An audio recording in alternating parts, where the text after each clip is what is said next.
Welcome to the Big Movement Podcast. If you're ready to create results and make huge strides in your business, finances, personal development, and health, then you're in the right place. Pushing past excuses and powering through procrastination can be a challenge alone. Here, you'll get the support, tools, and knowledge you need to get to the level you desire in your business and life. Let's get started with your host, Byron Ingram.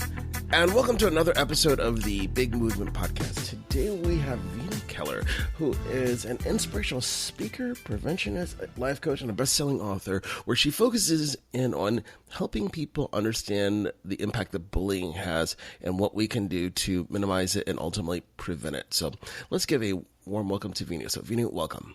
Thank you so much. It's great to be here.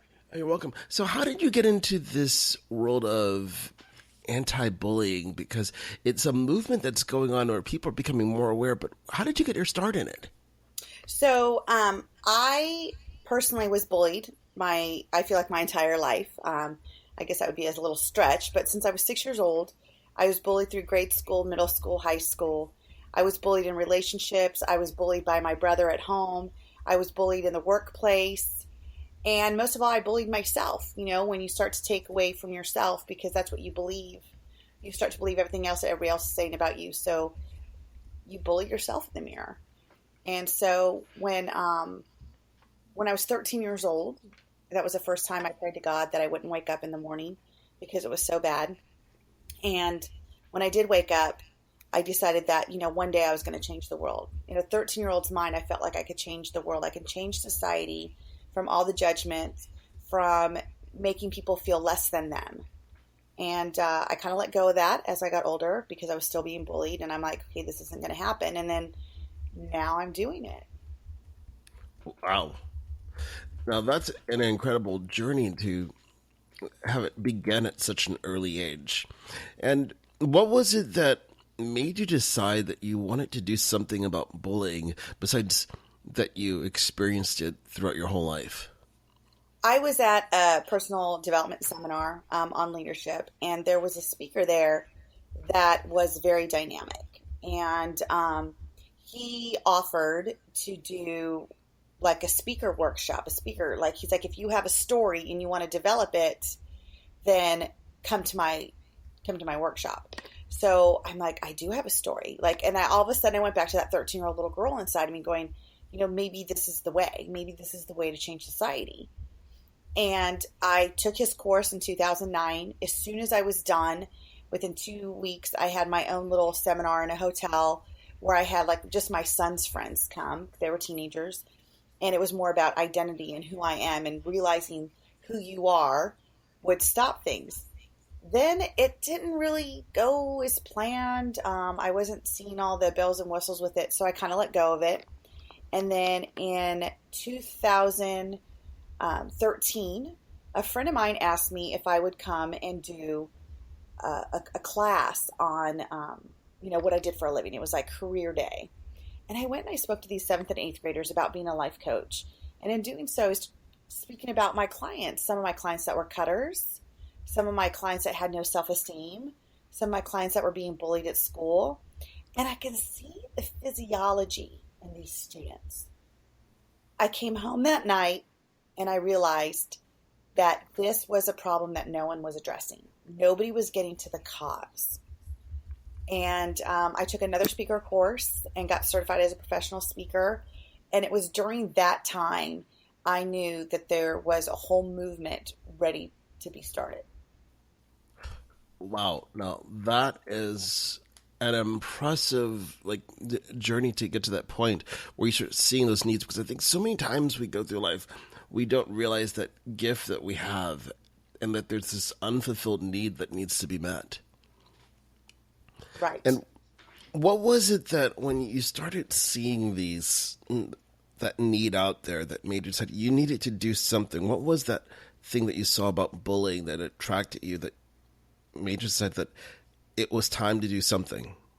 Well, like I said before, I was always talking about self-esteem and self-worth. And then it's like all of a sudden I realized the cause. Why do people bully?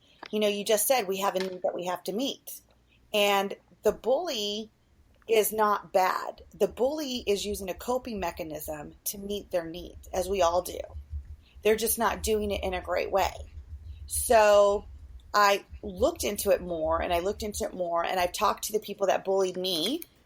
And what I realized was there was a need of self-worth and significance for themselves, a sense of power, a sense of worth. And there was a sense of connection that they needed. And I realized that that was the cause. And when I go to schools or I go to corporate offices, there's all these anti-bullying policies. Anti this, anti that. And honestly, what is anti? Anti means against. Why are we against anything? Why can't we just resolve the problem? And the problem is that these people that bully have a need for their self-worth, their own sense of power and control, and connection. Well, what if we gave them that in a positive way? Would they still bully? That's a different approach to it, because I think most people just never think about that. Like you said, you have the anti-policies everywhere, but no one really addresses the true cause of it. Correct. People look at the effects, right? They look at like that person's suicide. And I do talk about suicide and self-harm as an effect. I definitely do, because that's part of my journey. And if we got rid of the cause, would we have as many people committing suicide? Would we have as many people cutting? Now, I also wanted to say, I don't want to dismiss that a lot of suicidal problems or cutting could be a mental health issue. And, that's a whole nother, road to go down. But when we're looking at it as I don't feel good enough, I don't feel anything, or I feel too much pain, so I want to cut myself to numb the pain inside, or I just want to leave this earth because I can't do another day of it. Wow. And when you think about that with people that you experience in the workplace to children, what impact right now do you think bullying has on it? Because you hear these horror stories, people being bullied and they're taking their own lives. What have you seen out there?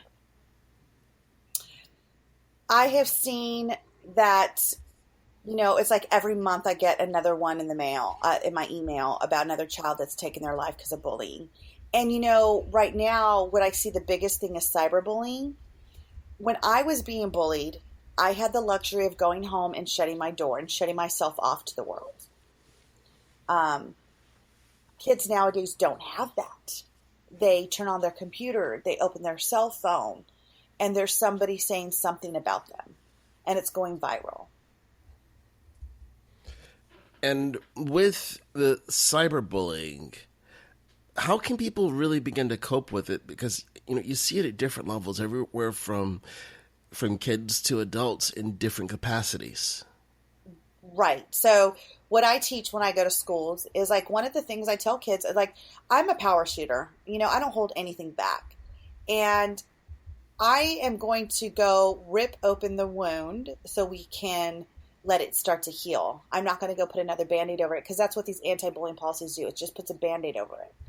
And what I mean by that is when I go into these schools, I ask these kids, I said, you guys are kids now. Because you understand, like, I'm talking to like juniors and seniors here, or sophomores. I'm like, about 15, 20 years or however long, you're going to have kids yourself. Do you want to tell your kid that you helped somebody commit suicide because you just happened to push click and send something and make it go viral? And you should see the response I get. All these kids are like, oh my gosh, I never thought about that. You could see it in their face. Wow. I mean, just that visualization in itself, you would never think about it from that perspective, because it changes your viewpoint when you would have to explain to somebody that your actions resulted in that happening to somebody. Right. And so, and that's reality though, right? I mean, China Howard was 13 years old. She took her life on December 21st. She was an honor student. I believe she lived in Chicago. She took her life because of the cyberbullying. The family went to the school a month prior. Nothing was being done. See, we have this old saying that kids will be kids, that it's just teasing, that it's just a part of life. Kids have to go through this so they can learn how to protect themselves. I don't agree. I don't agree that kids have to go through this. I agree that kids need to find their self-worth. I agree that kids need to find their identity. And I agree that as adults, whether you're at the house or you're at school, have to take some responsibility in help guiding these kids to find it. Right. Now, in most schools, because since you mentioned that people have this philosophy, kids will just be kids, what is it that they should be doing instead of just either sweeping it under the carpet or having the typical, let's say, anti-bullying posters and the little talks that they might give? Right. So right now, like most anti-bullying, like they have the zero tolerance, right? So if you're bullying, they're going to suspend the bully. But what does that do? That would leave a kid feeling safe for about 5 days until the bully comes back, and then they got to go back to their unsafe zone, right? So the other thing is, like Wisconsin, there's a county in Wisconsin that just approved that if your child bullies, the parent will be held responsible. The parent will be put on probation. The parent will have to pay a fine if your child bullies. It just got passed in Wisconsin.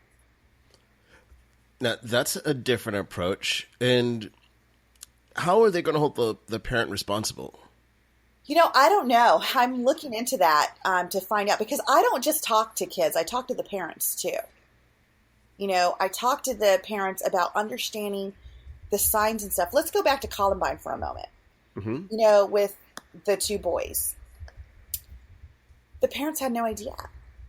They had no idea that their kids were being bullied. They had no idea that they were planning one of the biggest massacres that would take place in U.S. history at a school. And they didn't see the signs. And so that's the other thing I do is when I go and I talk to the parents, it's know your kids. Ask better questions. Don't just say, hi, how's your day? Oh, it was great. Okay, what do you want for dinner? How was your day? That is so great. What was the greatest thing of your day? What's something that happened that I might be able to help you with? What's something that happened that you maybe were confused about? Start digging deeper. Ask better quality questions and you'll get better quality answers. So from what you've seen, would you say that much of or let's say a good portion of the issues that kids are having, it's because there's a lack of interaction between the parents and the children because of the modern lifestyle where it's just, what do you want for dinner? Okay, go do your homework and good night. This is this never-ending cycle. Right. So I do see that. Now, I'm not going to blame parents totally. I think the kids have to take that on as well. Like, right, you can't just say it's the parents' fault as much as it's the teacher's fault. It's the kid's fault. But what are we doing to teach them different coping skills? Why do people feel that they need to go and use repetitive behavior to take away someone's self-worth, their self-esteem, their power as an individual, or their reputation because they need to feel better? What if we gave them a different way of doing that? Would they still have to bully? And who's going to teach them that? I think it comes down to both. I think it comes down to the role models at school and the role models at home. I mean, there was teachers that bullied me. It's kind of like I remember in 8th grade specifically, this one math teacher I had some of the popular girls in my class, the mean girls. Right. He would always take their side. And I was like, really? Like, is he into the popularity contest too? He's my teacher.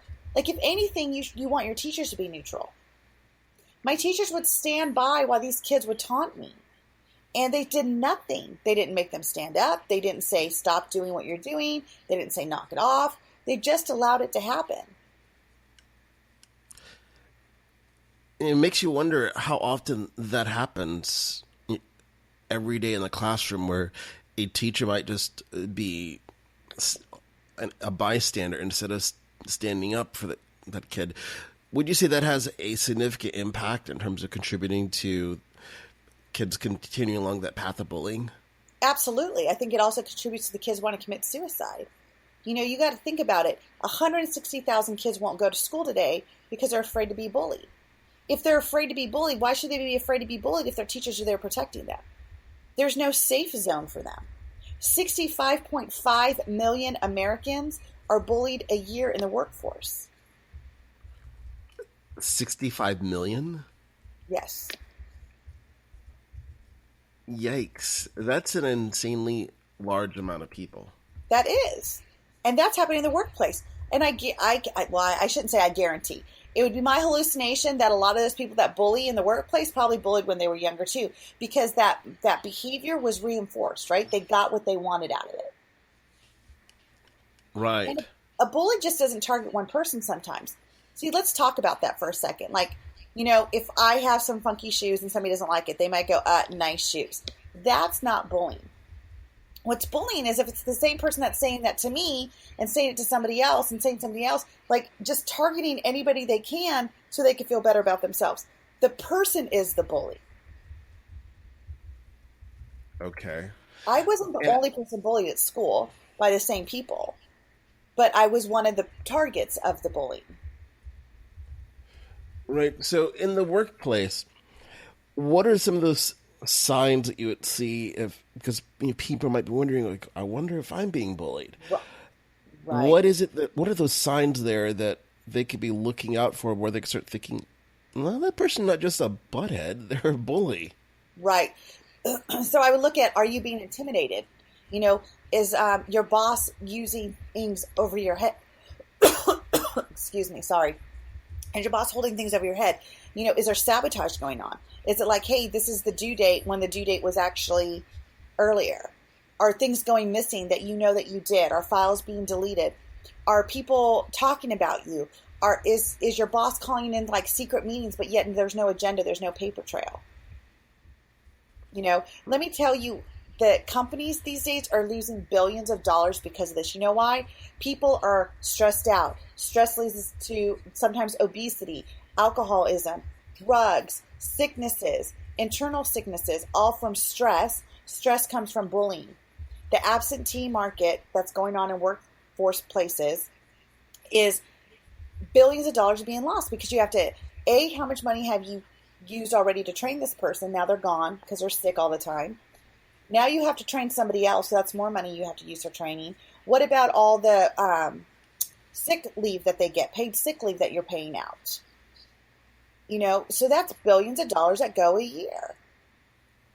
But yet everybody wants to turn their eyes and they're afraid. Like there was one story that I read about where a lady said that, she waited way too long to quit. And 61% of Americans, the only way they get out of the bullying is by leaving their jobs. And I'm going to tell you, as a person that was bullied, when I had, I was a single mom at one time, and I had my 2 kids, I put up with it because I needed the job. Wow. Now, how did you put up with it for so long? Because there's so many people there in a similar situation that you were in, but they have no choice. At least that's what their mindset is. I would cry on my way to work, and I'd cry leaving at work. On my lunch break, I would close my door and cry. That's how I dealt with it. Because I knew that I needed that job. And I diligently looked for another job, but I could not I could not quit my job unless I had another job. Because I had 2 boys I had to support. Right. And because of that, what was the final straw that made you decide you had enough of it? When they cut my pay, and they took my salary pay and marked it to minimum wage. And I saw that on my timesheet. And so I called the labor law. And I ended up fighting for my money, and I left. Now, was that a hard thing for you to do, to escape the bullying environment at that point? Well, look, why was I staying in it? I was staying in it for the money. And then once you took away my money that I earned, that was my last straw. Right. Because at that point, what am I working for then, right? Right. Why am I being bullied for? If it's not enough to pay the bills, why am I in this environment? Right, exactly. Because you think about how many people that they have those fears of stepping outside of that, I don't want to say that comfort zone. It really is, though. It is. Yeah. So for you to do that, it takes an immense amount of strength, knowing that you are still, you spent all that time looking for a new position. And then that was that final straw that made you realize the pain from not being able to meet your commitments, paying your bills, taking care of your boys, was small compared to what you were dealing with. Right. So you had to do something there. So obviously, when you think about bullying and with what's going on, what's a simple thing that parents can be able to do to at least start recognizing signs of it? Because if you think of going back to the Columbine situation, they had no idea what was going on. What could they start doing to notice particular behaviors that could be an indication that their kid's a bully? Are your kids isolating? Are your kids just focused on one thing, like video games? Because what happens when you play video games, you block out the world and you get to go into your own little reality. How much time are you spending with them? What do you really know about them? Do you even know your kid's favorite food, their favorite color, their favorite sport? Do you know who they like at school? Do you know who they don't like at school? Do you know if anybody's bothering them? Maybe they're not being bullied, but they're just bothered by people. Okay. My 4-year-olds are twins, and they go to a preschool. And every day I ask them, I'm like, how was your day? What was great about it? Did you have any problems? And my little girl will tell me that this one boy bothered her. And I'm like, what did he do? And then, and then I'll ask her brother, did you see that happen? Like, I investigate. Because I'm going to start out this early at 4 years old. My kids will always grow up knowing that I have their back, that I will help them, that there's a safety zone. Does your kids know that there's a safety zone? What is their safety zone? And with you helping your kids that way, what if you're to compare your childhood to the way that they're interacting, what would you say is the biggest difference because you have a greater interest in what's happening on a daily basis within their lives? What's something that you've noticed? That I spend time with them. My mom was a single mom, raising me, going to law school, working. And then and my brother moved with my dad when he was 16. So it was like pretty much me and my mom. And she didn't have time. She didn't have time to ask me questions. She didn't. And if she had time, she didn't make time. She didn't know. My mom had no idea what was going on. I have my 2 best-selling books, and my mom read them this past year. And I'm 42. So at 42 years old, my mom looked at me with tears in her eyes, and she says, I never knew your pain. Wow. That had to be a very touching moment for her to read your books and see the pain that you had went through.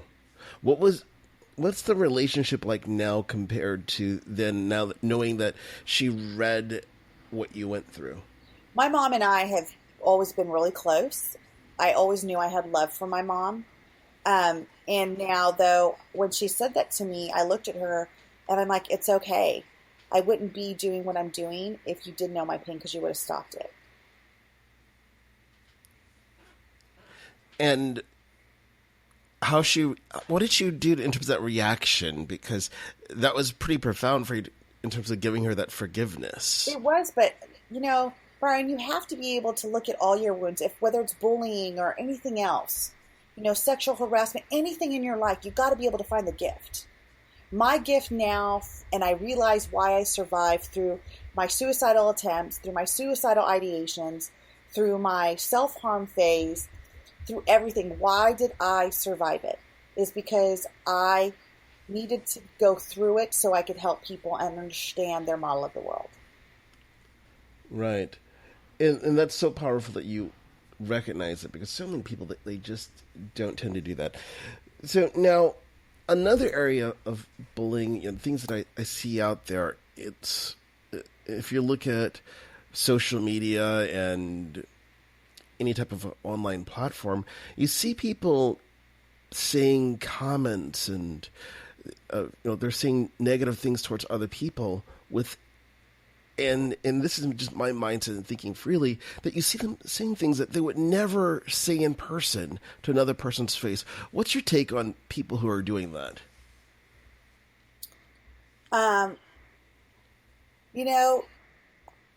There's still a need that needs to be met with them, right? They're still doing it because there's a need that needs to be met. And they're doing it the best way that they know how. That's what it comes down to. Okay, and it's because when you see this happening online, because people are constantly doing that, and they have that need to be met. What would you say is a great way for somebody to meet that need, so it's just not escalating? Because you'll see people getting into shouting matches online. Like, okay, this is great. They're shouting back and forth online. Awesome. You know what it's about, though, with that, Byron? It's really about they want to be heard, right? Like, we could go into this whole presidential debate of what Trump is doing, what he's not doing, who he is, what he's not. And, you know, I personally put something on my Facebook, like, what was the Women's March about? And that was a legit question. Like, I had no idea what the Women's March was about. Mm-hmm. And about the pink hats and what they stood for. So I just put a question, but I put a hashtag. I said, just a question, just want clarity. There is definitely no judgment. And you would have thought I opened up World War III. I have never had so many comments on my Facebook on any post in my life. Wow. And I was shocked with what I was seeing by adults. And what was funny is, two of the people that were arguing so much in it don't even live in the U.S. One lives in Ireland, one lives in the U.K. Now that's interesting. And I was like, wow. So it kind of goes back to what you're saying. Like, people just start shouting at each other to get their point across. And it's like, why? Because one was not being heard. If you don't take it from my point of view, then I'm not being heard. So I'm going to say more things to you. I'm going to do more things to cut you down, to show people that your opinion doesn't matter. Right. And it's interesting that you see that more and more today. And it makes you wonder how many people, through all the shouting, are truly listening. Right. A great question. Byron, that's a great question. Because you think of what's happening in the world today. People have become so polarized in just a variety of fashions. It doesn't matter if you're talking about politics, to religion, to diet, you name it, that they're not willing to listen to what are the facts, what are the thought processes, and so on. Right. So it becomes a shouting match because there's not this middle ground of understanding to what's going on. As I like to jokingly say with people, there's the left point of view, the right point of view, and then there's the truth in the middle that no one's really paying attention to. Correct. I mean, you know why? Because we all have different filters, right? So Whatever's going on in your life, you're going to see it that way. Like, if you're a Trump hater, you're not going to see any good in him because your filters already say he's nothing. He should never have been president. He's going to ruin our country. And no matter what choice he makes is a bad choice. You're not even going to see the good in it. If you're a person that likes Trump, all you see is the good in it, and you're going to dismiss what bad is happening from it. And all you're going to see is the good, and you're going to support him. If you're a neutral party, you'll see both. Like, I'm definitely a neutral party. I say, give the guy a chance because that's all we could do. I mean, the fact is he's our president now. Nothing we can do about that. So let's just see what he's going to do. And we'll deal with it when it happens. Like, why make all this stuff? Like, we had this huge riot thing going on about, not letting people back in because of their green card, blah, blah, blah. And now they're saying that's not true. They're letting them in. Like, that was, So there's going to be hiccups along the road. But think about how much growth. Like, what I look about this whole thing, Byron, about the whole bullying thing. First of all, it was bad to bully his son. I'm totally against that.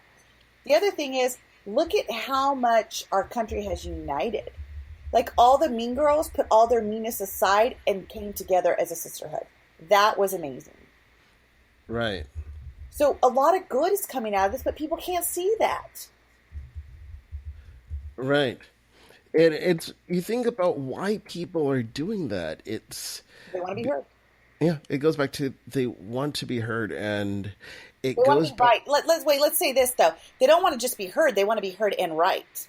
Oh yeah, so you have to have that. No one wants to not be right. Like, that's like giving in. Like, but I have to be right, even if you're wrong. Yes. Exactly. And it's a constant problem. And then when you start looking, because of the whole political environment that takes place right now and how it fuels things, that people are only seeing what they want to see. They're constantly absorbing the negative news that's out there that only gives you a sliver of what's taking place. So people interpret it before you know it. It goes into from something being, let's say, a small little memo to, oh my gosh, the Constitution's going to be burned. No. Did you look at the facts? Right. And people aren't looking at the facts. They're looking at the opinions. Right. Exactly. People are looking at the opinions on things, not realizing that if you took a moment to study how things are set up, there's many safeguards in place. You just can't go and do certain things. There's a limit to everything. Right. And that's what the people don't understand. They think the president has all the power. He really doesn't. It's the House. Right. Congress. If Congress doesn't pass it, it's not going through. I don't care what he signs. Right. That's where people are losing their minds at, because if you look at everything throughout history, it doesn't matter what's going on. If you see what's taking place, you want to know why things are happening, focus in on what takes place in the House, what takes place in the Senate, and then you'll see, okay, well, here's why you're doing something, because that's where the majority of the power is. But we have to get people to start focusing in on what are the facts, and it goes into any part of life. Look at what the facts are and then base a decision around it instead of running with opinions, because then that leads to emotions running amok, and before you know it, people start putting down others because they have a different opinion. Right. Well, I had a lot of people say, like, how could you support Trump when he's the biggest bully of them all? And I said, well, in the past, if he has been a bully to get his way, it's worked for him, and that's why he continues to be a bully. Now, as a president, he doesn't have to bully. He already has the, persuasion of the country because he's the president. He doesn't have to bully anybody anymore. What's sad is that people will go after his kid, Barron, who's 10 years old. Right. That's what's sad. Is like, really? You want to go through that? And I actually defriended somebody on Facebook, and I haven't done this because I just say, let everybody have their opinion. I don't care. And, people are like, well, I can't look at Facebook because all these things. Well, then don't read them. Just scroll through it. I do. I don't read all these political things. I just scroll through it to what I want to read. Right. But one thing I did read was that somebody called Donald Trump a mother effer. And somebody says, well, the name suits him. And then somebody said, no, it should be a daughter effer. He wants to have sex with his daughter. And I deleted that person. I'm like, that is disgusting. Wow. How could anybody bring their kids into this? Right. Oh my God. Like it makes me sick to even say it. So I took that person off my Facebook. Like, that is not what I want on my Facebook. Right. It's a sad thing when people are doing that, and you see it every single day. People spewing nonsense. There's no other way of describing it. Just sheer nonsense. It's disgusting. And, but then again, why are they doing it? They have a need to be met. They were hurt because their family is from the Middle East, and they may have been affected by that, deportation thing that just came down, while people were in the air the other night. And so they want to hurt other people. That's what we want to do. So it's funny, during my talk, one of the things that I do, one of my call to actions is my 48-hour kind challenge. My 48-hour kind challenge is be kind for 48 hours. Hatred breeds hatred. Kindness breeds kindness. So you have 48 hours to be challenged to just be kind. That means no more road rage.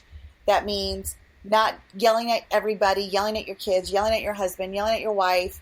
Just to be kind. Let your body feel what that feels like for 48 hours to have kindness, loving kindness. That's it. And how do you do that? Every time you get angry, you ask yourself, what can I appreciate about this moment right now? And you just go into appreciation and stop your expectations. I had a great life coach who helped me realize that when we get angry, it's because we have an unattained expectation. That's an interesting way of defining it, an unattained expectation. Yeah. So look, we'll just take, for instance, what happened on the planes the other night, right? So he signs this bill, and then while the planes land, these people that were trying to come back into the country are being held for 12 hours because of this new law, apparently. They had an expectation to come into this country, an expectation to come home. And it was unattained because they were being held now. They didn't know if they can get home. So they went into anger. Now, Some people might define it as what an appreciation that Trump is actually following through and not letting people back into our country that could be a risk of terrorists. Granted, there has to be a better screening. I get that.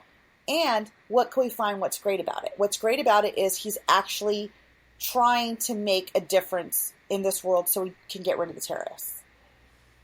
Right.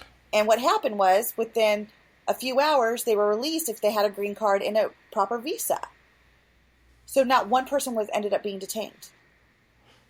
But right. for those 12 hours, all hell broke loose because people had unattained expectation.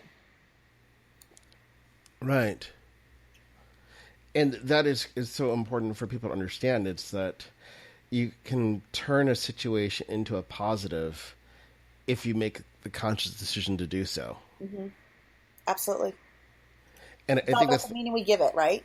Right, exactly. Because I think that's the bigger issue when you start looking at it, that people can let their environment steer them towards anger and then where they're lashing out and start bullying other people, or they take control of their environment and then look at how can they make an impact, how can they make it a better place, so that way the anger gets turned into kindness. Right.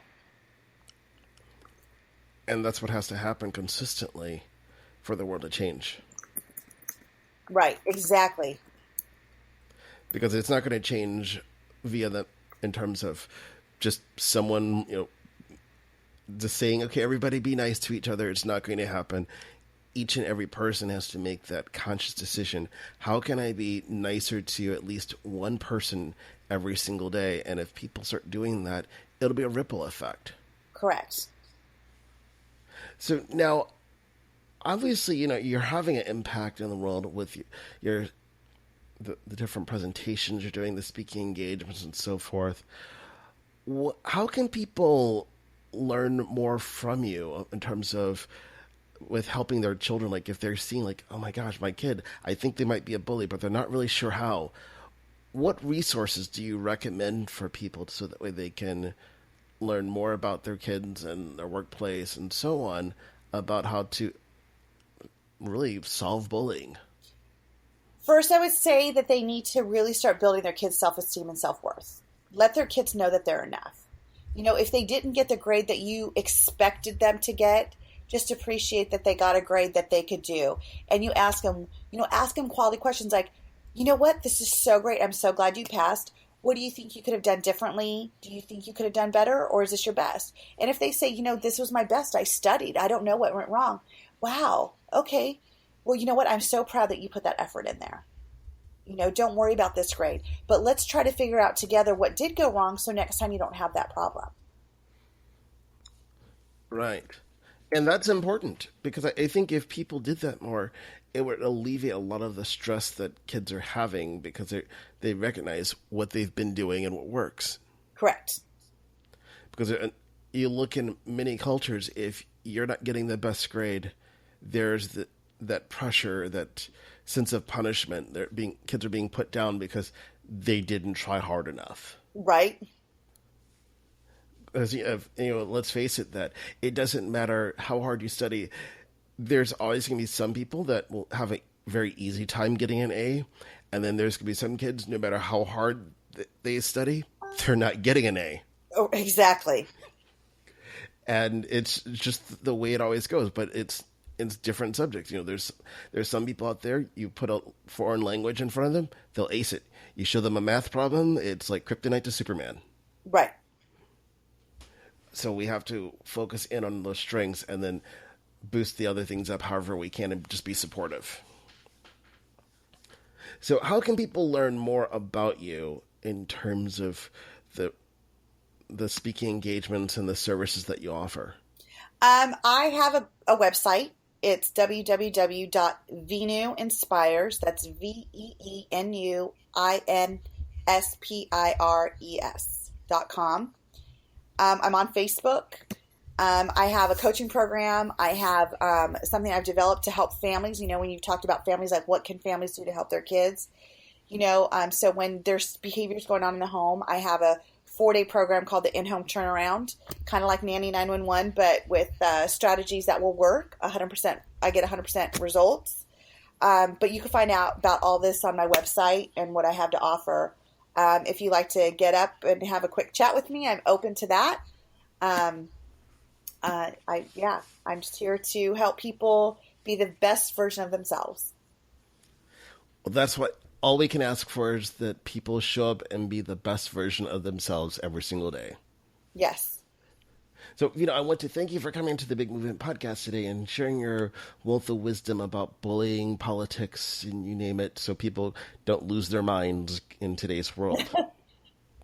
Thank you so much for having me. And, helping spread awareness is what's going to stop this. So thank you for being the conduit in that. Oh, you're welcome. Thanks for listening to the Big Movement Podcast today. And be sure to subscribe so you don't miss an episode. Now that you've surely been inspired to take your entrepreneurial career and business to the next level, you can stop by the website and get more. And if you're ready to boost your business brand, be sure to grab your free report, 7 Easy Steps to Build Your Brand Today.